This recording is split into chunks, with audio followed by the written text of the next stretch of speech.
Muy bien, aquí estamos otra vez, lo mismo que el otro año. Abridme la puerta pronto. Abrime la puerta pronto. No nos vamos para otro lado. Quería que quedara grabado eso. Esa señal de cultura venezolana. A ver, chicos, cuando terminé, me quedé por la idea de que estas ideas que están aquí parecen muy propias para un plan de texto, pero esto no es un plan de texto. Aquí están unas ideas separadas en primera, segunda, tercera y cuarta parte, pero no es introducción, desarrollo y conclusión. La primera puede ser la introducción, y conclusión no hay. Eh, no se trata de que a mí me gusta que los planes estén divididos en introducción, desarrollo y conclusión, sino que la naturaleza de los textos, es más, la naturaleza de la lengua toda, está estructurada así. Fíjense que hasta los fonemas tienen introducción, desarrollo y conclusión, o lo que se podría llamar así, que en fonética no se llama así. Pero cuando uno pronuncia una A, por ejemplo, ¿no? Que es un asunto que estudia la fonética y la fonología, cuando uno pronuncia un fonema, por ejemplo, A, eso tiene un inicio. Eso no es tan breve como para que sea un solo instante y que existe todo así como uno lo percibe. Eso tiene un inicio en el cual la pronunciación no es tan decidida como cuando uno ya oye el fonema y lo entiende. Tiene creo que se llama cresta en los dibujos acerca de cómo crece, cómo baja el sonido, un pico, y que me hace pensar en el Imperio Romano. Ustedes se acuerdan de que existía el nacimiento, el auge y la decadencia, ¿no? El auge es cuando el Imperio Romano era el pueblo más poderoso del mundo. No solo que el emperador era el más poderoso, que lo era, sino que todos los romanos, los que eran considerados ciudadanos romanos, llegaban a cualquier parte y hacían lo que les daba la gana, ¿no? Porque su nación estaba en la cúspide del poder. Y entonces la vocal, o bueno, el fonema cualquiera que uno esté pronunciando, tiene también un momento, que son fracciones de segundos, milifracciones, en que se está pronunciando realmente el fonema.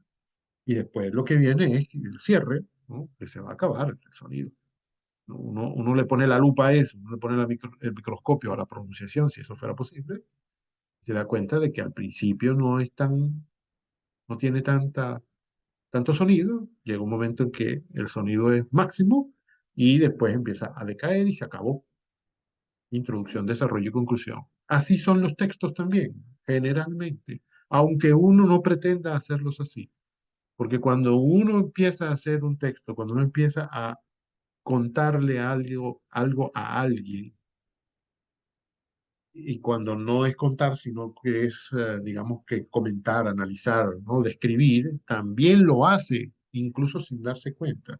Sin haber ido a la escuela, la gente le empieza a decir a uno lo que le tenga que decir y comienza siempre con una introducción, es decir, con información que no es la más importante, con vaguedades a veces, ¿no? Yo siempre pongo el ejemplo de los dos amigos que se encuentran en el metro, que tienen 15 años que no se ven, y entonces uno reconoce al otro y le dice, caramba, Pedro, ¿eres tú? Sí, ay, José, ¿cómo estás? Caramba, chico, qué gordo estás. Caramba, chico, qué gordo estás. ¿Qué importancia tiene eso? Por esa razón se pone al principio, porque no es importante, porque no es tan importante. Al final sí es importante, pero comparado con lo que más tarde se van a decir, el hecho de que Pedro está gordo, no, lo podríamos eliminar si lo vamos a resumir. Fíjense. Entonces después, pero sí, ¿tú qué? Tú también estás gordo, se está cayendo el pelo. Ahí está otra vaguedad, otra tontería que decimos al principio para comenzarla. Mira, ¿y tu hermana se casó? Sí, mi hermano se casó, tiene 3 hijos. ¿Sí?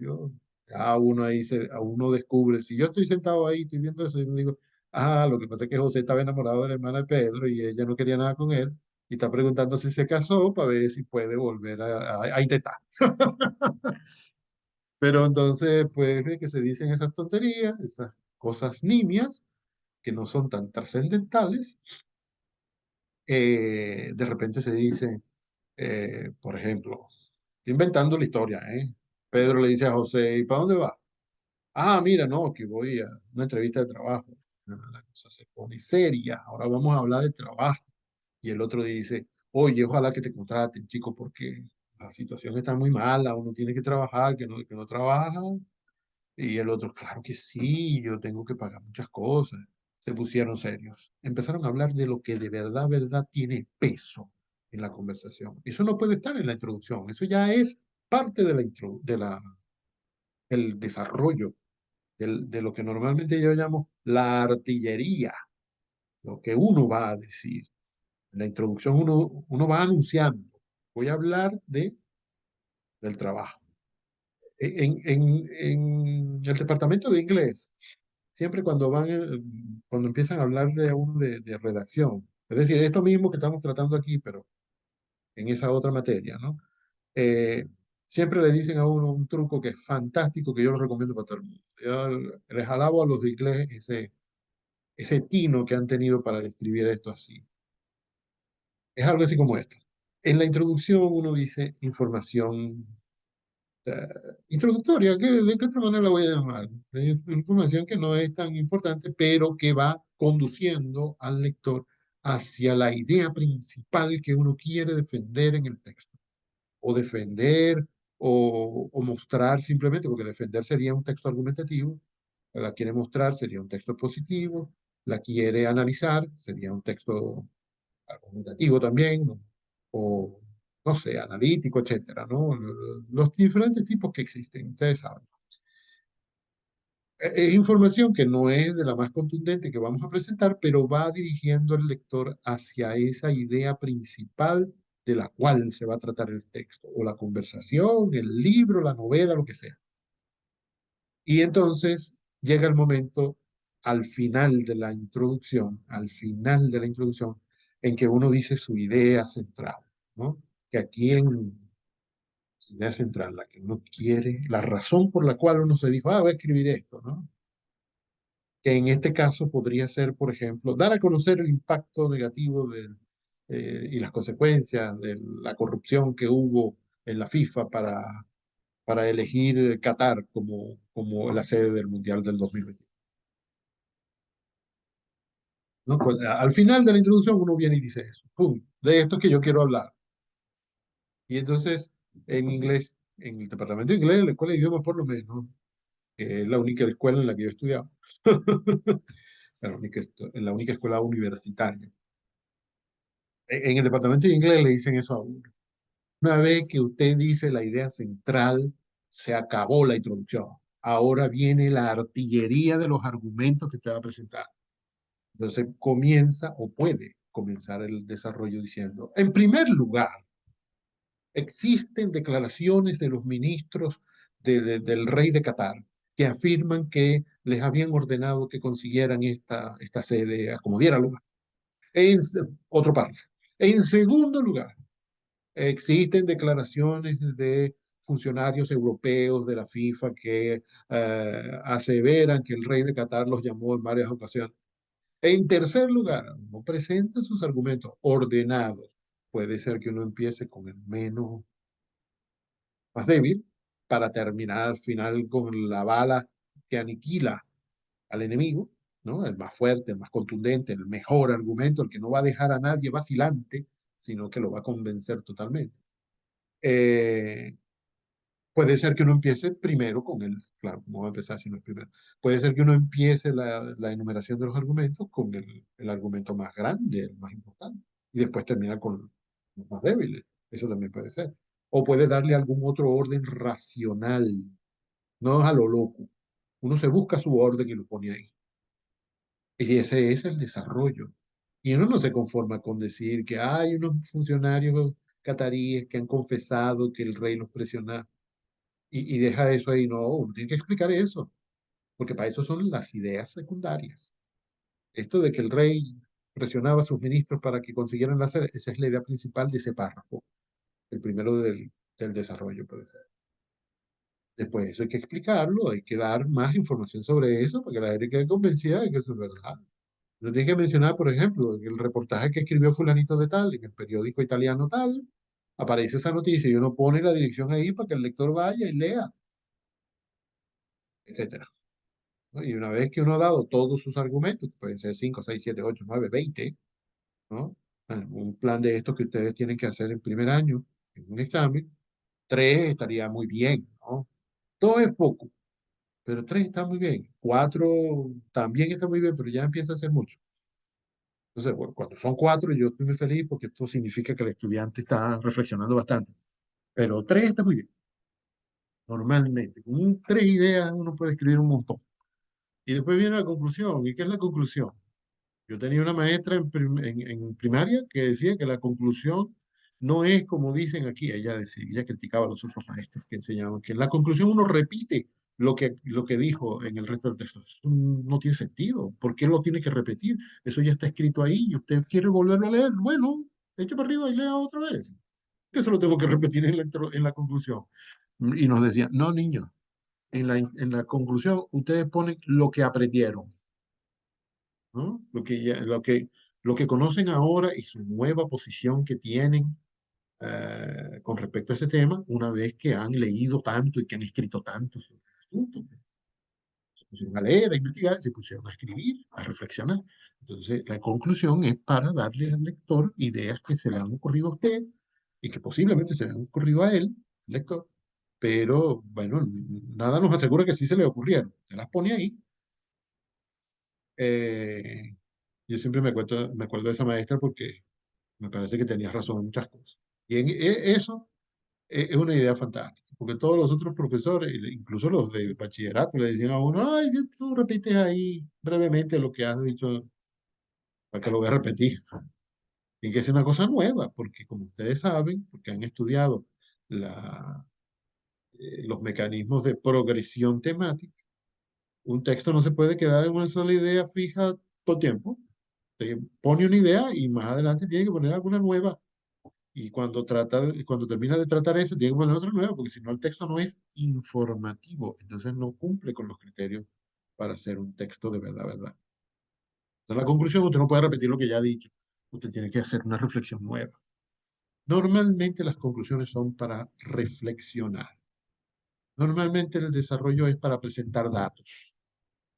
En la introducción, ya lo voy a decir por cuarta vez, para introducir, para comenzar, para meterle el dedo en la barriga al amigo que uno encuentra en el metro que tiene 15 años que no ve, ¿no? Caramba, Pedro, tú sí estás gordo, ¿no? Es una introducción, es un detalle que no es un tema importante, pero nos sirve para comenzar la conversación. Nos sirve para decir, por ejemplo, ten cuidado, chico, que el colesterol ya a tu edad lo ataca a uno.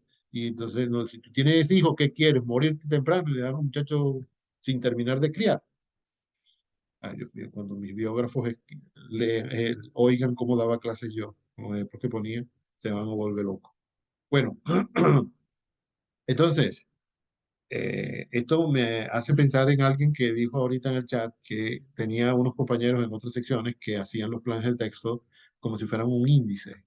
Ciertamente, un plan de texto es eso, un índice. El autor de un libro tuvo que hacerse una idea de qué cosas iba a decir en el libro y en qué orden. Imagínese tener en la cabeza, así, recordando de pura memoria, sin anotar nada, lo que te va a decir en 400 páginas. No, usted tiene que agarrar un papel y empezar a anotar cosas. Y en ese papel tiene que irlas ordenando. Y al final, ¿qué le queda? El índice. Entonces dice, ¿no? Después de todo este montón de ideas que yo tengo, todas desordenadas, bueno, las quiero organizar en 4 capítulos. El primer capítulo va a ser sobre, ya se pone su idea. Y el segundo sobre tal otra cosa. Y el tercero, y eso lo voy a subdividir en esto. Ah, y este otro puntico que también lo voy a meter, lo voy a subdividir de esta y esta forma. Y queda el garabato ahí, y eso se va ordenando poco a poco. No una sola hojita de papel que uno utiliza para eso. Y ustedes dirán, profe, pero no estamos escribiendo un libro. Pero de todas maneras necesitas más de una hojita de papel para hacer el plan y que te quede maravillosamente bien. Porque otra opción no aceptamos para nosotros. Eh, Eso que dijo alguien, no sé si fue Vallés, me hizo adelantarme este pedazo que acabo de mencionar, pero del cuadro yo quería pasar a uno de los textos que escribieron ustedes. Otra vez no voy a decir quién fue, no se trata de señalar a nadie. Eh, que esta forma de decir las cosas aparecen en un texto que llaman resumen. O se supone que esto es el resumen del texto. Y los voy a dejar aquí un minuto con estos inicios de párrafos, cuando comienza con puntos suspensivos porque no está al inicio del párrafo, sino en mitad del párrafo. Pero bueno, no importa. Son inicios de oración. Los voy a dejar ahí un minuto para que me digan por qué puede ser que yo digo que esto no es un resumen. Por más que el texto sea más breve que el original, están las ideas principales, las que hay que mencionar porque sí, y todo eso, pero esto no es un resumen, ¿por qué será?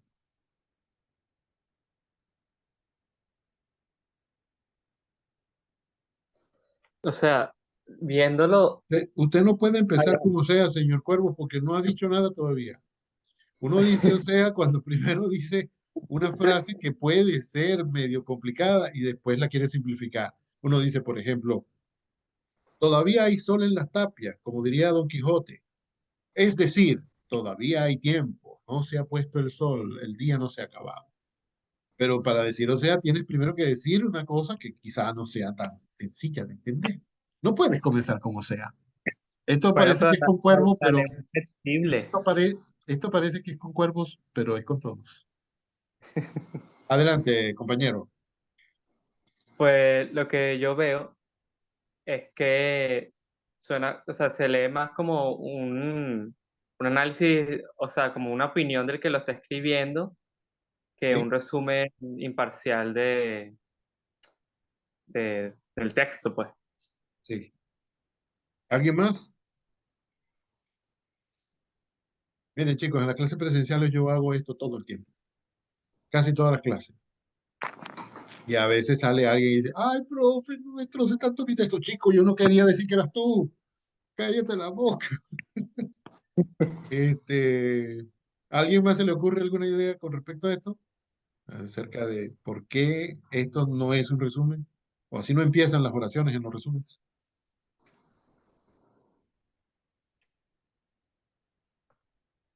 Aquí Patricia Valles dice que las ideas son correctas, pero los puntos suspensivos no van allí. Pero es que no, los puntos suspensivos los puso el profesor, no la persona. Muy bien, eso, yo iba a decir eso. Ok. Sí, es que quería que quedaran todas en una sola línea, ¿no? Y entonces escogí los inicios de oración. Bueno, en muchos casos de esto, de estas 7 frases, la mayoría son que el párrafo comienza así. Pero no te fijes en en ese detalle de los puntos suspensivos, Patricia. Gracias por observar eso, pero no es eso.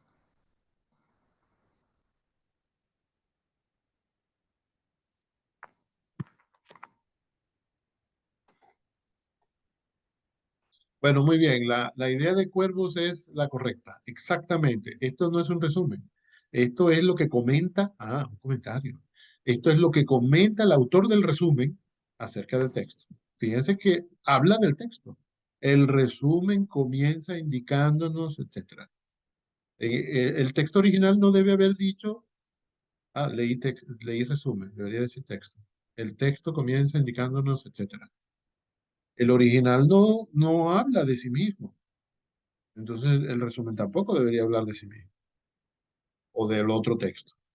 El autor evoca diversas analogías, que el autor del texto estaba hablando de sí mismo, está diciendo, yo, autor, evoco diversas analogías a fin de que el lector, etcétera. No, esto no se hace en un resumen. En un resumen, uno toma las ideas que tiene el autor y las dice de manera más sencilla. Tiene que ser la misma idea, pero uno lo dice de manera más sencilla, más breve, más simplificada para el lector, porque tiene poco tiempo para leer y para reflexionar, y por eso pide que se lo pongan más breve. Fíjense que pide que se lo pongan tan breve que un resumen puede ser 25% de lo que escribió el autor. sea, que usted tiene un texto de 100 páginas y le piden un resumen, el texto tiene que quedar de 25, un poquito más, un poquito menos, eso no es que precisión matemática, pero un cuarto. Imagínense todo el tiempo que se quiere ahorrar y que se ahorra efectivamente el lector del resumen. ¿Sí? Tiene tiempo para leerse 4 resúmenes en lugar de un solo texto. ¿Verdad? El autor no dice lo que va haciendo. No dice que ahora voy a abordar el argumento más crítico que hay. No dice crítico, por cierto. Esto para mí, autor, resulta bastante curioso, ya que considero, no.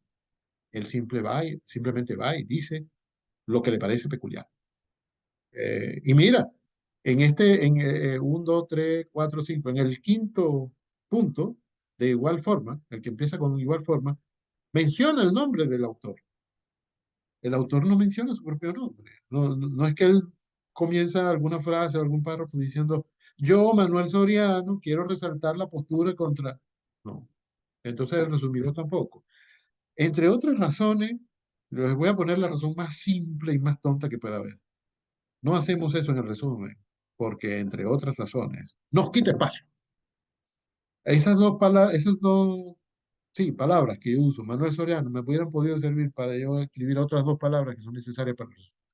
El nombre del autor está arriba, donde yo puse resumen del artículo fulanito de tal, escrito por Manuel Soriano y publicado en el periódico qué sé yo cuál, en tal fecha en la página 4, página 16, la que sea.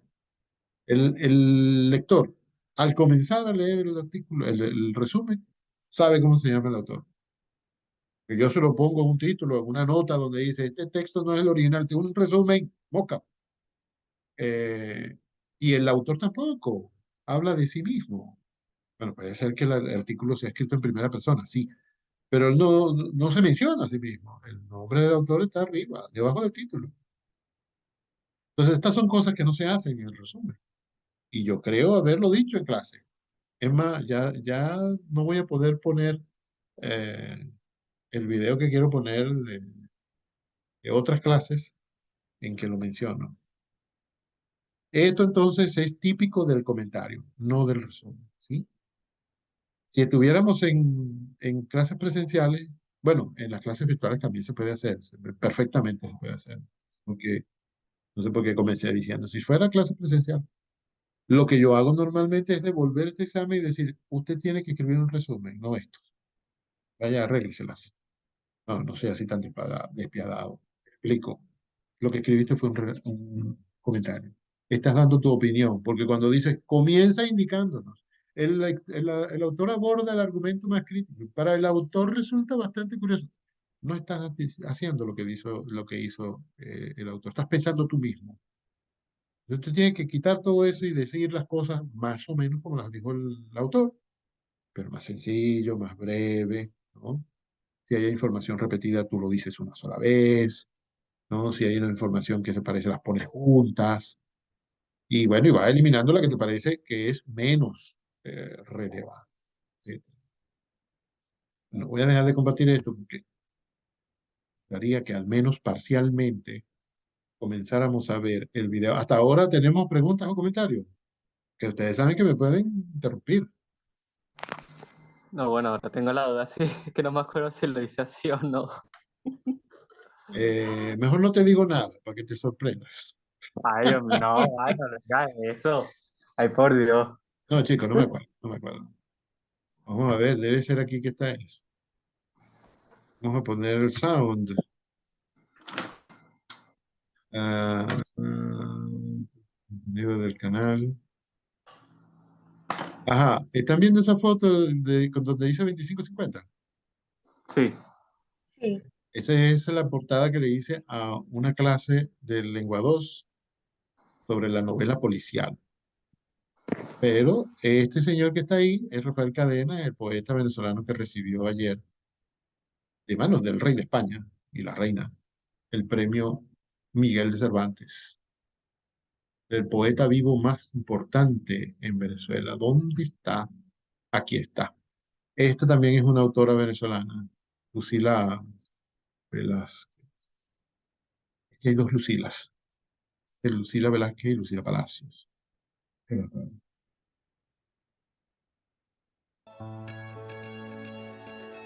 Para nosotros venir al Un momento, este video Camino de es, Santiago era un... este video es el del año pasado, pero existe el de este año. ¿Sí? Entonces ustedes pueden ver el de este año, pueden ver este, y hay otro sobre el resumen. Es más, hay uno específicamente sobre el plan de texto, de cómo armar un plan de texto, que a mí me parece que es inmensamente claro y sencillo. No desaprovechen eso. A ver. Hola, mis queridos estudiantes de Lengua Española 1.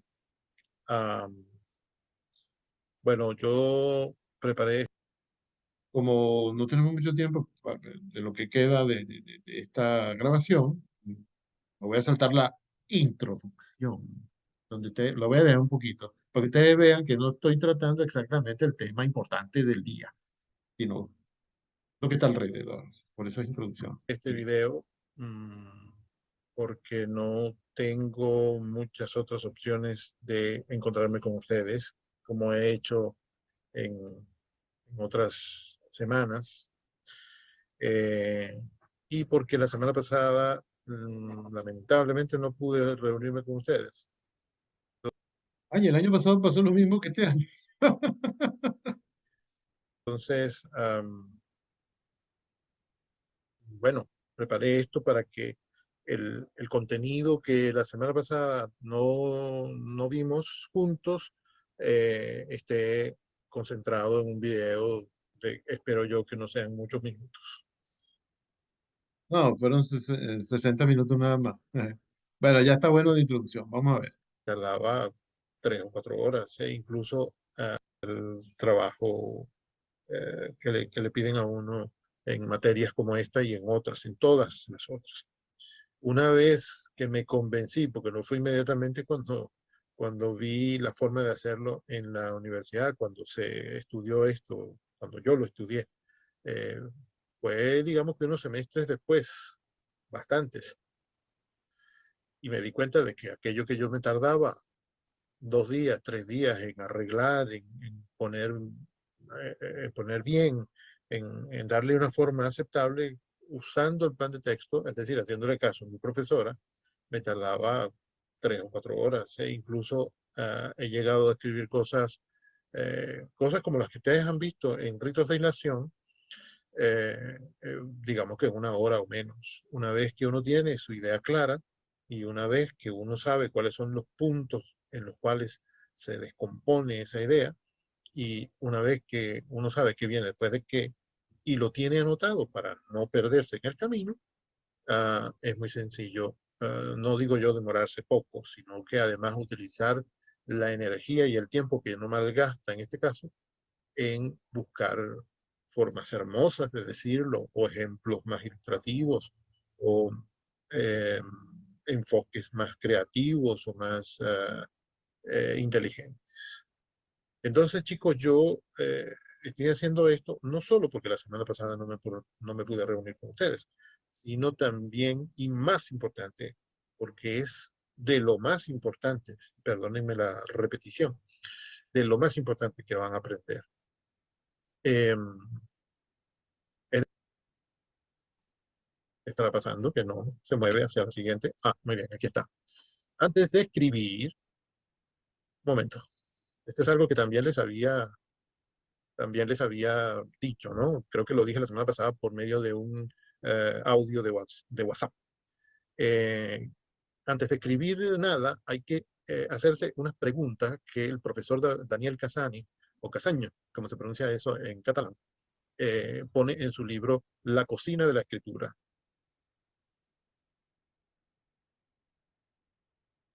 Ustedes ya verán eso cuando lo vuelvan a examinar. Aquí yo quiero hacer un repaso. Supongamos que su profesor de lengua española le asigna a usted presentar una redacción sobre el tráfico en la ciudad de Caracas. Pensando en el asunto, usted se da cuenta de que el problema tiene 3 causas principales. Siempre puede haber más, pero a usted se le ocurren 3 causas. Entonces, garabatea un primer borrador de esquema o unas primeras ideas que puede utilizar. Este ejemplo, como ya les dije en el mensaje de WhatsApp, está en otra parte, en otro video que yo he grabado ya y que ustedes quizá hayan visto. No, no, no, no se me ocurrió cuando estaba preparando esto ir a ver dónde es que estaba, pero yo creo que ustedes han visto esto. Solo que hoy no vamos a ver solamente esto y vamos a hablar en detalle. Es el ejemplo más sencillo que pueda existir, bueno, más sencillo que se me puede haber ocurrido. Y ya van a ver que conservando esto en la mente, uno puede llegar a escribir párrafos y párrafos y párrafos.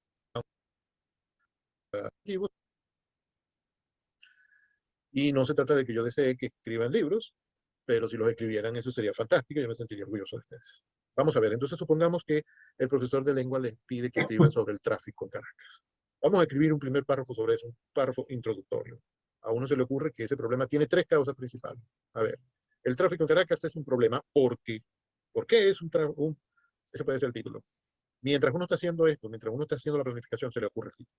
Bueno, puede ser que se le ocurra primero, o puede ser que se le ocurra en el último momento. ¿Por qué el tráfico en Caracas es un problema? Aquí está. Una razón, un porqué es que hay demasiado carro. Esa es obvia, ¿no? Pero no porque sea obvia hay que dejar de decirlo.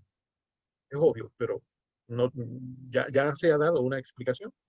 Si no se ha dado, aquí la tenemos. Y si sí se ha dado, de todas maneras puede ser válido que nosotros intentemos una nueva explicación, o una explicación más sencilla, o una explicación de otro tipo.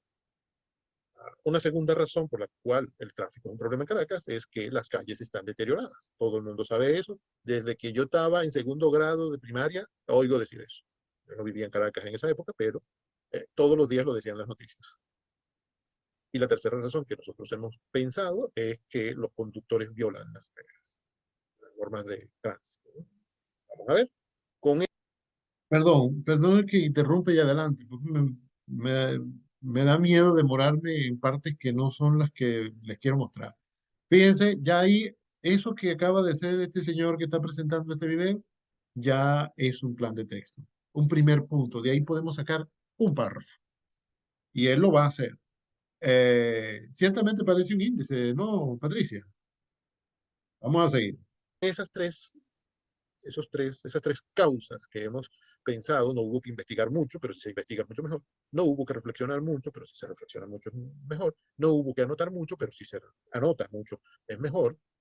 Recuerden que la semana pasada les dije, y en otras ocasiones les he dicho, que este asunto consiste en ir anotando todas las estupideces, necedades y tonterías que a uno se le ocurren, porque quién sabe si en algún momento le hace falta una de esas ideas y deja de ser una necedad, se convierte en una idea genial. La misma idea. Se convierte en una idea genial porque la necesito aquí en este punto del texto y la tengo. Entonces la pongo. OpenPay acepta las principales tarjetas de crédito y débito con nuestro Smart POS. OpenPay de BBVA. Ay, no.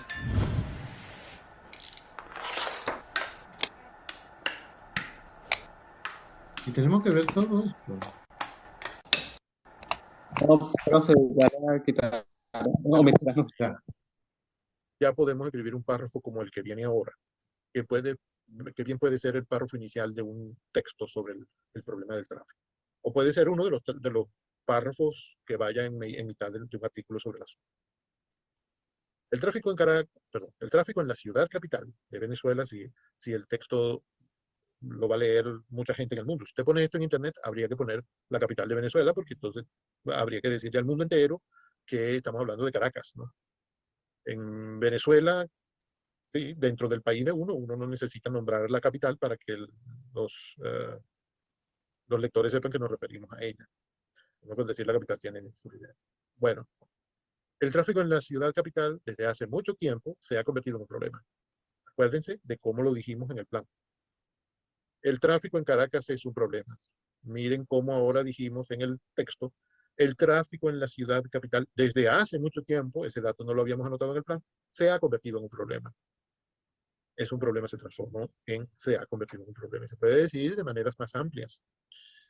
Existen tres razones principales para ello. En primer lugar, y ya desde este momento podemos ver que están señaladas en amarillo todas las oraciones que corresponden a las tres causas que encontramos en el plan. En primer lugar, el número de automóviles se ha duplicado en los últimos 10 años. Este es un dato que yo estoy improvisando para este ejercicio, pero es un dato que se puede averiguar, se puede verificar, se puede investigar y seguramente esta cifra que yo estoy poniendo aquí es ínfima comparada con la cifra verdadera. En primer lugar, el número de automóviles se ha duplicado en los últimos 10 años, con lo cual el resultado, perdón, con el resultado de que el presente, perdónenme que lea tan mal, con el resultado de que en el presente existen más vehículos que vías de circulación, más vehículos de los que las vías de circulación pueden soportar. En realidad leo peor de lo que creo. En segundo lugar, ya esta es la segunda, ya estamos en el segundo punto de nuestro, mejor dicho, en el segundo subpunto de nuestro plan. En segundo lugar, las calles de Caracas han sufrido deterioros por causa de tiempo, causa del tiempo y la falta de mantenimiento. ¿Vieron? El segundo punto dice, las calles están deterioradas. Pero eso es en el plan que nosotros decimos así. En el texto decimos, las calles de Caracas han sufrido deterioros por causa del tiempo y la falta de mantenimiento. Y hay más contenido escondido en esa frasecita simple que pusimos en el plan. Además, debido al escaso número de estacionamientos, las calles existentes se han hecho más estrechas por los autos que se estacionan a ambos lados de ellas. Esa seguramente es una idea secundaria de la secundaria que se me ocurrió mientras estaba escribiendo. Pero eso está contenido en lo que decíamos en el plan. En el plan no tiene que estar anotado todo. Tiene que estar anotada la información suficiente para que al escribir yo me acuerde de las cosas que tengo que decir y las que se me vayan ocurriendo que quepan en ese punto. En tercer lugar, ¿dónde están mis dedos? En tercer lugar, muchos conductores no obedecen las normas de tránsito, de manera que muchos embotellamientos en Caracas derivan del hecho de que gran número de conductores ruedan en el sentido contrario a la flecha, ignoran los semáforos y exceden los límites de velocidad, etc. Qué párrafo tan sencillo, ¿verdad? Porque venía de un plan sencillo. Es que el plan tiene que ser sencillo. Bueno, puede ser más complicado, puede ser más denso, más complejo, si el pensamiento es más complejo, pero no hace falta que nos compliquemos. Se pongan las ideas sencillas y a medida que haga falta que se haga más complejo, pues se hará naturalmente. No hace mucha falta tampoco que uno haga grandes esfuerzos para que el plan se ponga complejo y que por tanto el texto sea complejo. En este punto me acuerdo de un consejo que hay que dar siempre, que hay que repetir siempre. Si usted ha hecho su plan y a mitad de camino en la redacción, cuando ya está redactando, se le ocurre algún cambio de camino, de orientación, de enfoque del texto, tiene que regresar al plan. Modificarlo todo en el plan. No se ponga a modificarlo en el texto a medida que va haciendo el texto, porque apenas termine de desarrollar ese desvío y vuelva al plan, ya va a estar perdido. Ya el plan no le va a servir. Entonces se estancará ahí y perderá, no digo yo 3 y 4 días, una semana y 2 semanas también las puede perder, porque el plan está ya estructurado de una forma y tiene un camino ya concebido. Si usted se sale de ese camino, está yendo para otra parte. El ejemplo del viaje en Naiguatá, que ya les he dicho, usted cuando pasa por, no sé qué lugares hay o ahorita no recuerdo qué lugares hay entre Caracas y Naiguatá, pero digamos que pasa por Valencia, no creo, porque eso está demasiado al sur, pero supongamos que está ahí. Si al pasar por Valencia usted se dice, creo que puedo pasar por Ciudad Bolívar primero y después ya me falta poco para llegar a Naiguatá, grave error. No, señor. Si usted quiere deshacer el plan de ir a Naiguatá para ir a Ciudad Bolívar, bueno, está bien, deshágalo. Pero deténgase a hacer un nuevo plan, ya no para ir de Caracas a Naiguatá, sino para ir de Valencia a Ciudad Bolívar.